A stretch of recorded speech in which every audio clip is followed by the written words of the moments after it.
Que pensez-vous de la réaction des autorités nigériennes par la voix du Premier ministre Ali Lamine Zen en réponse aux justifications du président béninois Patrice Talon sur la suspension de l'acheminement du brut nigérien par les eaux maritimes béninoises?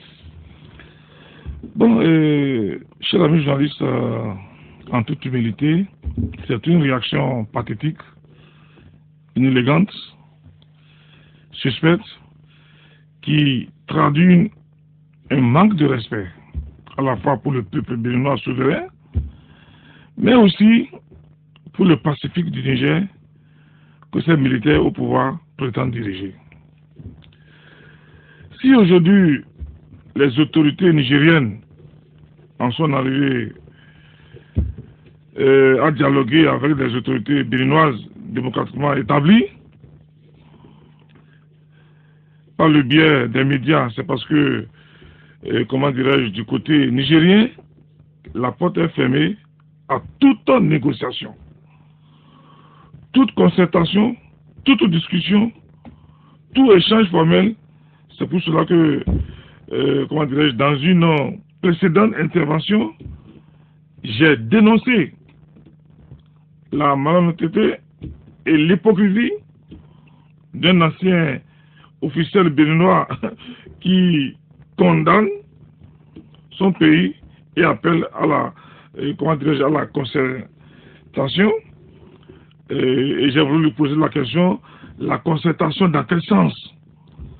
Ceux avec qui il faut se concerter préfèrent une concertation par presse. Évite tout contact physique. Tout simplement parce qu'ils sont dans une logique, c'est le déploiement d'une stratégie de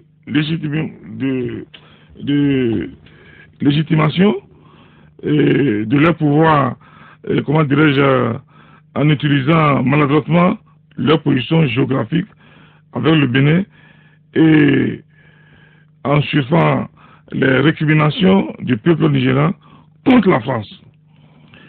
Alors, ils sont convaincus qu'en disant des mensonges d'État sur une hypothétique existence de base militaire française chez le voisin béninois, ils réussiront à emporter l'adhésion populaire du peuple nigérian par l'implication et du sentiment anti-français et du sentiment anti-béninois en dommages collatéraux.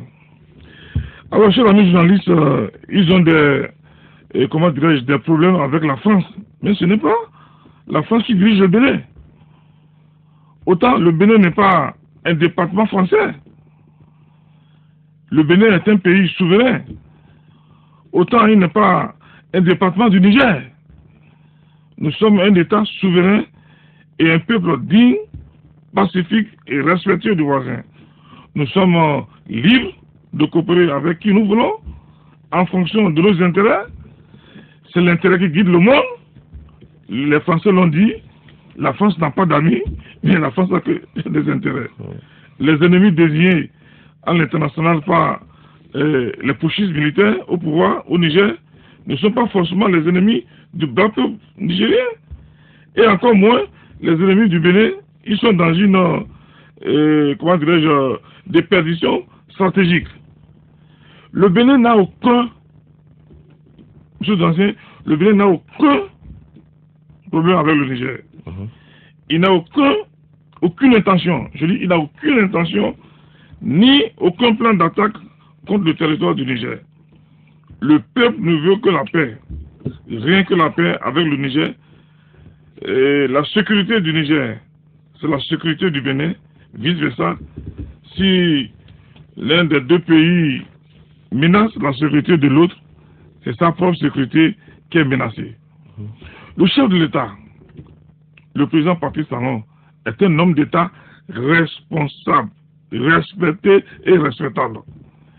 Et avec un sens aigu de l'esprit communautaire. J'ai bien dit esprit communautaire et non esprit communautariste. C'est clair? C'est cet esprit communautaire qui l'a amené à décider contre les intérêts du Bénin du respect de la résolution de la CEDEAO sanctionnant le Niger suite au coup d'État du 26 juillet 2023, qui a installé les militaires au pouvoir. La junte militaire au pouvoir ne peut pas en réalité en vouloir au Bénin pour être conformé à une décision communautaire, à savoir celle de notre organisation sous-régionale. Entre les peuples du Niger et du Bénin, les liens sont multiséculaires.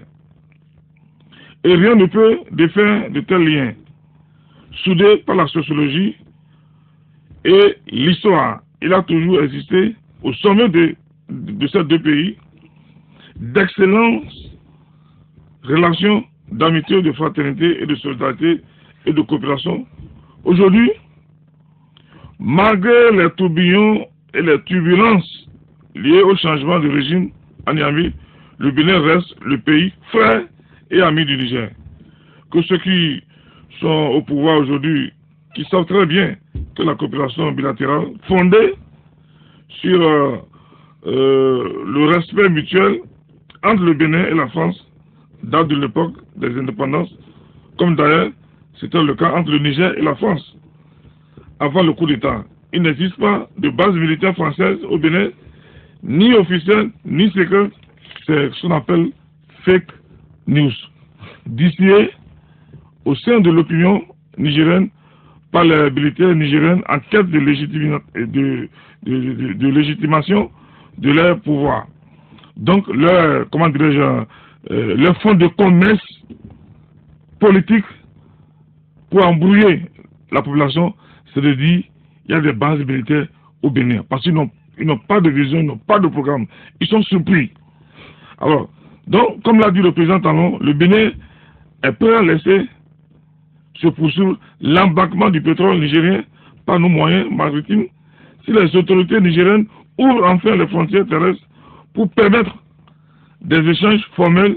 Ce n'est pas parce que l'on est arrivé au pouvoir par les armes qu'il faut asseoir les échanges commerciaux et économiques avec les voisins sur les contrebandes et l'informel qui sont source d'insécurité pour les deux pays. Donc, en réalité, je pense que la balle est dans le camp des pochistes. D'accord. Honorable Rachid Gouanssi, que dites-vous de la dizaine d'accords signés entre le Bénin, le Niger et la Chine dans le cadre du pipeline Bénin-Niger et que le Premier ministre nigérien estime que le Bénin a violé?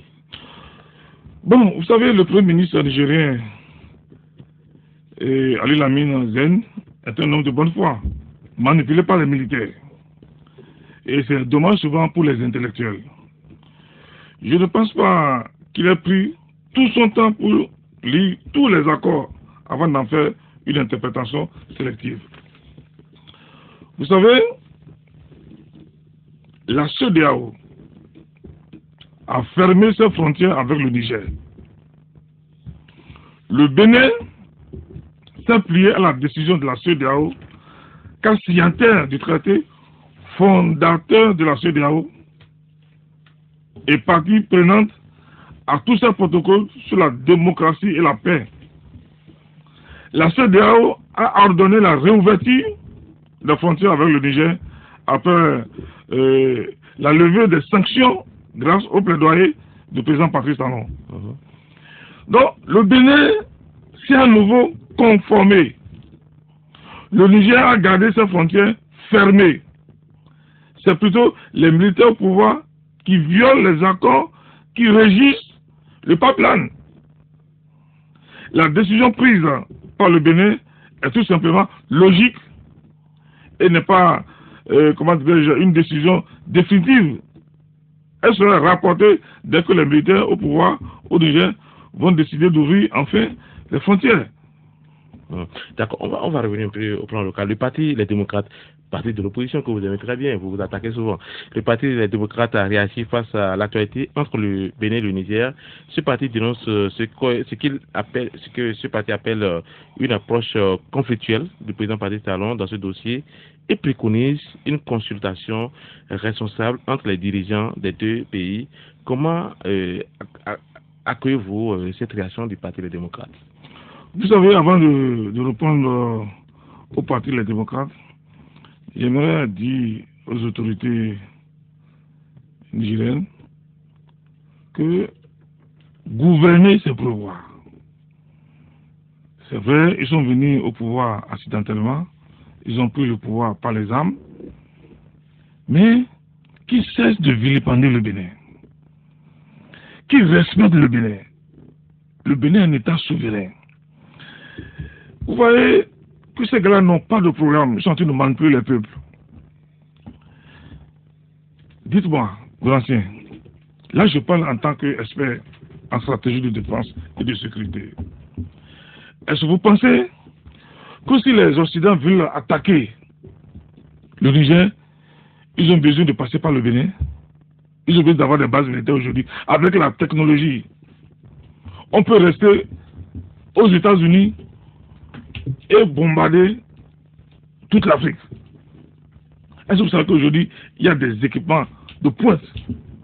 Vous avez suivi tout dernièrement les centaines de radars qui ont quitté l'Iran pour l'Israël. Heureusement que les Israéliens, il y avait des anti-radars en complicité avec les Américains. Donc, c'est vous dire aujourd'hui que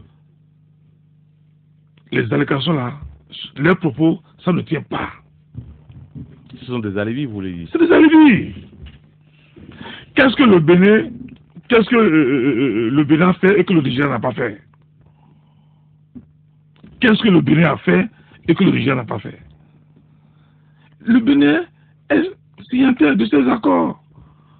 Ce n'est pas le Bénin qui a pris la décision de fermer la frontière. C'est l'institution CEDEAO qui a pris la décision, dont le Bénin fait partie. Ne pas le faire, le Bénin aurait violé ces accords. Et là, je vous parle en tant qu'ancien président des relations extérieures. Donc, ce que je vous dis, c'est documenté. Ce n'est pas Patrice Talon qui a décidé de fermer la frontière. C'est une décision sous-régionale, dont le Bénin fait partie, dont le Bénin signe les accords. Alors, le Nigeria est là. On n'en veut pas au Nigeria. Non. Le Bénin est digne. Encore, les Béninois sont solidaires de la décision prise par le chef de l'État. Mais le Parti des démocrates condamne la décision. Vous savez, j'ai écouté nos amis les démocrates. J'accueille cette réaction antipatriotique avec beaucoup de peine et de dégoût. Mais en réalité, je n'en suis point surpris. Ce parti dit, les démocrates, n'a jamais su faire la part des choses entre la défense des intérêts du peuple et leur agenda politique pour 2026. Quand on parle des intérêts du peuple béninois, il ne s'agit pas uniquement des intérêts économiques. Il s'agit surtout et primordialement de la dignité du peuple béninois. Ce parti ne sait pas ce que vaut la dignité d'un peuple souverain. C'est regrettable qu'un parti dirigé par un ancien chef d'État en arrive à ce niveau de bassesse, de déficit, de discernement et de perte de lucidité et de logique. Si les responsables de ce parti pensent régler des comptes politiques à Patrice Talon en ayant une réaction aussi vulgaire et insensée, c'est qu'ils se trompent du combat. Monsieur Gorancien, vous avez tout suivi le président de la République rappeler à l'opinion publique le nombre de fois qu'il a envoyé des émissaires au Niger. Et les militaires au pouvoir se montrent indisponibles pour toute sorte de consultation, alors que le Bénin n'a commis aucun péché. Le péché d'Israël, c'est de respecter les décisions de la CEDEAO. Si le parti Les démocrates parle de consultation responsable, c'est tout simplement une façon de se cacher derrière les vassaux et vides de sens et refusent de voir la réalité en face. La réalité, c'est que les autorités actuelles du Niger veulent du Bénin sans vouloir dialoguer avec le Bénin. Elles veulent des choses son contraire. Elles veulent profiter du Bénin tout en nous manquant de respect. Seule une mesure contraignante, comme la décision qui touche directement leur intérêt économique autour du pétrole et du pipeline, peut les amener à savoir nous respecter.